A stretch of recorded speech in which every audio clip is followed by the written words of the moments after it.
2019 সালে 14ই অগাস্ট আমি তখন ভারতীয় জনতা পার্টির উদয়পুর জেলা কমিটির সম্পাদক এবং গোমতী জেলা পরিষদের নির্বাচিত সদস্য ছিলাম। বাগমাবাজারে আমার ব্যক্তিগত চেম্বারে যখন অবস্থায় ছিলাম, ঠিক সেই সময় কিছু দুষ্কৃতিকারী সেখানে আমার চেম্বারে আমার উপর সেখানে হামলা করে। হামলা করার পর সেখানে আমি অসুস্থ হয়ে পড়লাম। তখন এলাকার মানুষ আমাকে হাসপাতালে নিয়ে যায়।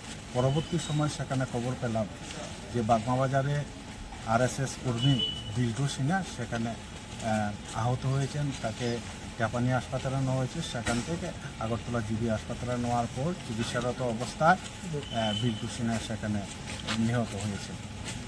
এই ঘটনাকে কেন্দ্র করে, বিল্টু সিনহা নিহত হওয়ার ঘটনাকে কেন্দ্র করে জৈনব নিত্যানন্দ দেবনাথ আরএসএস কর্মী বিল্টু সিনহাকে খুন করেছি আমরা, এই অভিযোগে আমাদের 18 জনের বিরুদ্ধে সেখানে মামলা রুজু করা হয়।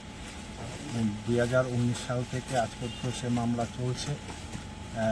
বিভিন্ন সাক্ষী দান পর্ব সম্পন্ন হয়েছে। আজকে মাননীয় সেশন জজ সেখানে আমাদের সেই মামলায় আমাদের বিরুদ্ধে কোনো প্রমাণ পায়নি, সে কারণে আমাদের সেই মামলার অভিযোগ থেকে সেখানে অব্যাহতি সেখানে দিয়েছেন। কোর্টের রায়ে আমরা সেখানে সন্তুষ্ট।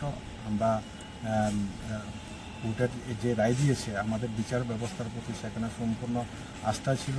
আমরা আগেও বলেছিলাম আমাদের বিরুদ্ধে সেখানে মিথ্যা অভিযোগ করা হয়েছে। কোর্টের রায়ে সেটা সেখানে প্রমাণিত হয়েছে।